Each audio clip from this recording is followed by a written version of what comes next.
जय श्री हरि। ओम नमो भगवते वासुदेवाय।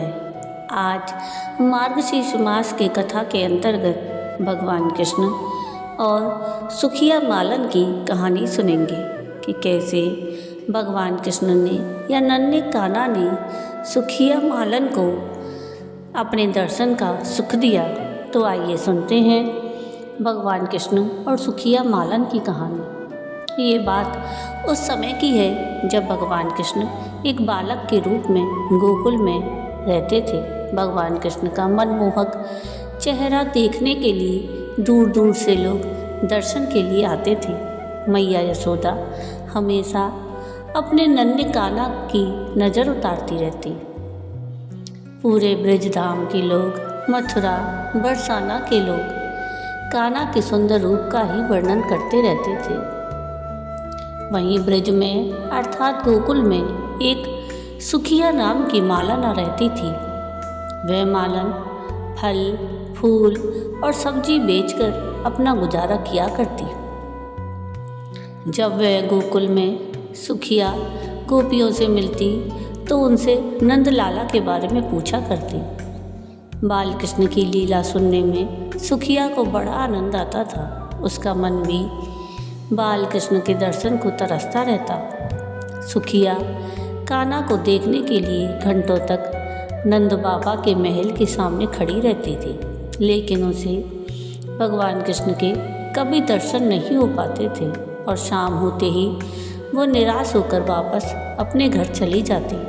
रात को खाना खाते वक्त भी वो नंदलाला के बारे में सोचा करती थी।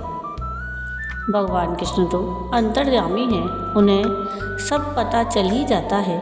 जब उन्हें पता चला कि सुखिया उनकी परम भक्त है तो उन्होंने सुखिया को दर्शन देने का निर्णय लिया। अब अगले दिन रोज की तरह सुखिया फिर नंद बाबा के महल के सामने कान्हा के दर्शन के लिए आकर खड़ी हो गई और उसने नंद बाबा के महल के सामने आवाज़ दी कि फल ले लो, फल ले लो। सुखिया की आवाज़ सुनकर कान्हा जी दौड़े चले आए। नंदलाला को अपने सामने देखकर सुखिया की खुशी का कोई ठिकाना न रहा।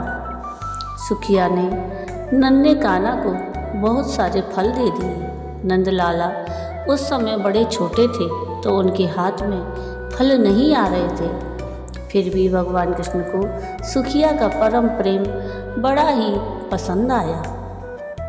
फल की कीमत चुकाने के लिए भगवान कृष्ण बार बार महल के अंदर जाते और मुट्ठी भर अनाज लाने की कोशिश करते, लेकिन सारा अनाज रास्ते में ही बिखर जाता।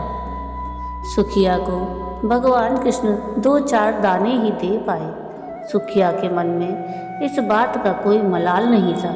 वह तो बड़ी खुश थी कि आज उसने अपने हाथों से अपने कान्हा को यानी भगवान को फल दिए और उन्होंने वो फल खाए। सुखिया मुस्कुराती हुई अपने घर पहुंची। उसकी फल की टोकरी खाली थी क्योंकि वो सारे फल भगवान कृष्ण को दे आई थी। घर जाकर जब उसने टोकरी अपने सिर से उतारी तो उसने देखा कि उसकी टोकरी हीरे जवाहरात से भरी हुई है। सुखिया समझ गई कि यह भगवान कृष्ण की लीला है। उसने मन ही मन बाल गोपाल को धन्यवाद दिया। इस तरह भगवान श्री कृष्ण ने अपनी परम भक्त सुखिया मालन का उद्धार किया। तो ऐसे थे हमारे नन्हे कान्हा यानी भगवान कृष्ण की लीला। आपको आज का ये वीडियो कैसा लगा मुझे कमेंट करके ज़रूर बताइएगा। और अगर आपको आज का ये वीडियो पसंद आया हो तो प्लीज़ इसको लाइक शेयर ज़रूर कीजिएगा और प्लीज़ मेरे चैनल को सब्सक्राइब कीजिएगा और कमेंट में राधे राधे ज़रूर लिखिएगा। वीडियो पूरा देखने के लिए थैंक यू। राधे राधे।